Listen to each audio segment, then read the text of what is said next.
Jumpa lagi di Halo Timnas yang akan menyajikan informasi terupdate mengenai Timnas Indonesia. Di antaranya, langkah Indra Syafri di laga pamungkas lawan Korea Utara. Kabar baiknya jelang kualifikasi Piala Dunia 2026, calon pemain naturalisasi beri pembuktian. Simak berita selengkapnya hanya di Halo Timnas.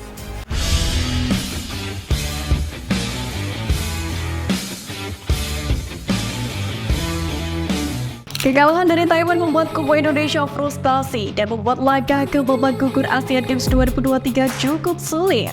Bahkan usai pertandingan, Indra Syafri mengungkapkan kekecewaan setelah Indonesia dipermalukan Taiwan.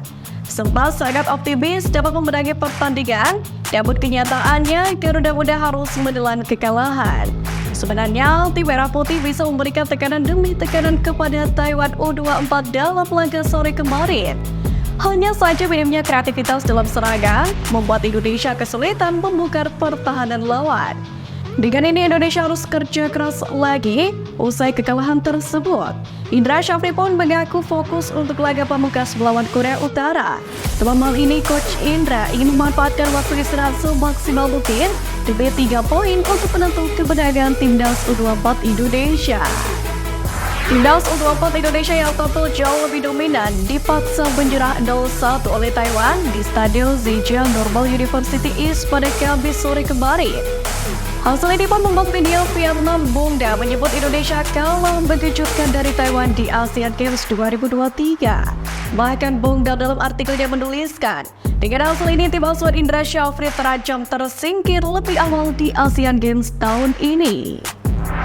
Matchday kedua babak penyisihan grup Asian Games 2022 cabang olahraga sepak bola putra, seluruh wakil ASEAN dipermalukan. Nasib Timnas Indonesia ini ternyata diikuti oleh teman-teman wakil Asia Tenggara. Di antaranya adalah Thailand, Vietnam, dan Myanmar. Dimulai dari Myanmar, Taring, dan Jakar, singa Asia Muda ini benar-benar tumpul menghadapi tim tuan rumah turnamen, China, dengan skor 0-4. Kemudian Thailand, reputasi mentereng Gajah Muda sebagai tim terkuat di Asia Tenggara habis tak bersisa, yakni di hadapan Korea Selatan dengan skor telak 4-0. Terakhir ada Vietnam, terniat mencuri hasil imbang di laga kali ini. Anak asuh Hong Antoine di pantai Iran dengan skor 0-4. Rizky Ridho dan kawan-kawan gagal melanjutkan tren kemenangan bersama Timnas Indonesia U24 pada Kamis kemarin. Selesai laga, kekalahan Timnas U24 ini langsung mewarnai isi media sosial di Indonesia. Bahkan, warganet langsung membandingkan kualitas antara Indra Syafri dengan Sintayong. Melihat ke belakang, Sin yang menangani Timnas U23 Indonesia di ajang kualifikasi Piala Asia U23 kemarin juga sempat bertemu dengan Taiwan.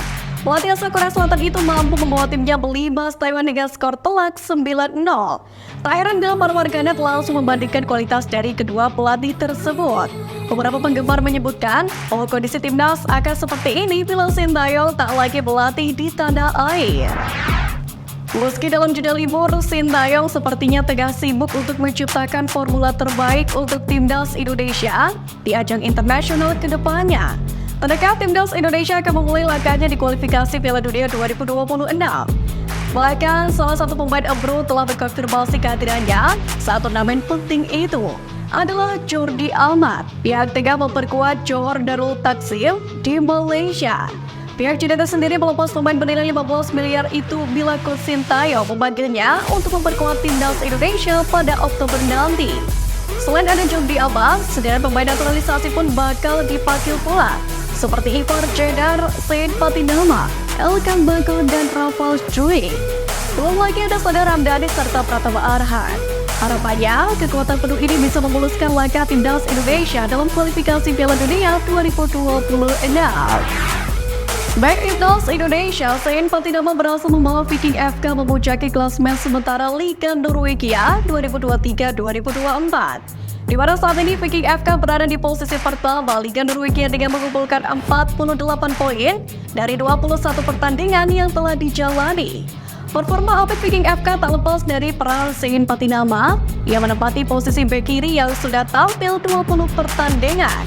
Performa apik Said Patinama bersama Viking FK pun berdampak positif. Pemain berpostur 180 cm itu pun mengalami kenaikan harga transfer. Dalam situs transfer market, Saint Patinama memiliki harga pasar senilai 10,43 miliar rupiah saat ini. Ketua Umum PSSI Erick Thohir bulan lalu resmi memperkenalkan JIZ sebagai calon pemain yang akan dinaturalisasi. Seakan memberikan pembuktian, terkini JIZ membeberkan pencapaiannya. Dia membantu klubnya meraih 3 poin penuh dan menjaga benteng pertahanan tetap bersih dari gol lawan. Sontak saja unggahan ini mendapatkan banyak reaksi positif dari warganet tanah air. Bahkan gelandang Persib Bandung Mark Klok pun, yang juga merupakan pemain timnas Indonesia, memberikan dukungan dan apresiasi atas pencapaian JIZ. Dia memberikan komentar berupa emoji tepuk tangan di akun Instagram sang pemain. Ratusan warganet Indonesia pun juga turut memberikan dukungan dan doa agar klub JIZ bisa promosi ke Serie A Liga Italia. Kabar baik datang dari punggawa timnas Indonesia yakni Pratama Arhan. Setelah kembali dari membela timnas Indonesia pada kualifikasi Piala Asia 2023 kemarin, ia langsung terlihat bergabung di latihan Tokyo Verdy jelang kontra Fujieda MYLC. Dengan ini bintang timnas Indonesia Pratama Arhan pun berpotensi turun sebagai starter bersama Tokyo Verdy di Liga 2 Jepang. KBSK DZ akan menghadapi musuh bebuyutannya Zulte Waregem pada Sabtu 23 September. Derby dua klub divisi 2 Liga Belgia ini akan menjadi duel yang menarik, sebab keduanya akan berebut posisi di papan atas. Atmosfer yang luar biasa dari para supporter juga diperkirakan akan mewarnai pertandingan di Elindos Arena ini. Meski demikian, pelatih KBSK DZ Barkosi mengungkapkan fokus selama latihan tidak berubah. Ia membawa 19 pemain untuk merebut poin pada laga kali ini. Namun tak ada nama Marcelino Ferdinand dalam daftar skuad yang dibawa ke kandang lawan. Belum ada keterangan pasti mengapa gelandang timnas Indonesia ini tidak diikutsertakan dalam sejumlah laga KBSK DZ.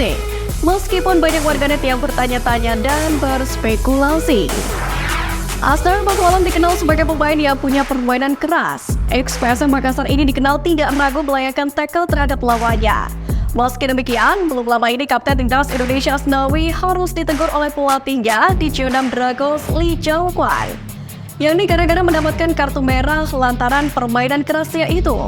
Lee Jong-kwan lantas memperingatkan anak didiknya soal gaya bermain untuk lebih tenang dan waspada. Pelatih Jeonnam Dragons ini juga menasihati Asnawi karena dirinya membawa nama negara saat berkarir di luar negeri. Ia berharap Kapten Timnas Indonesia ini bisa mengendalikan dirinya. Dalam TC di Jerman, pelatih timnas Indonesia U17 Bima Sakti turut mempertanyakan 3 pemain keturunan dalam pemusatan latihan alias TC jangka panjang di Jerman, yakni guna menyambut Piala Dunia U17 nanti. Sementara dari semuanya, hanya 2 nama yang terbilang baru. Dalam hal ini, salah satu pemain keturunan yang sudah lama memperkuat timnas Indonesia U17 ialah Ji David. Dia merupakan pesepak bola yang punya darah keturunan Korea Selatan dari ayah kandungnya. Kemudian, Mauri Ananda Yves Ramli Simon. Namun proses yang dilewati oleh Mauri berlangsung panjang dan melalui jalan yang berliku, sebab dia harus mengawali perjuangannya dari Bali. Terakhir, Wilber Jardim, yang saat ini pesepak bola terlahir dari Brasil itu masih berusia 16 tahun. Wilber Jardim diketahui memiliki keturunan Indonesia-Brazil.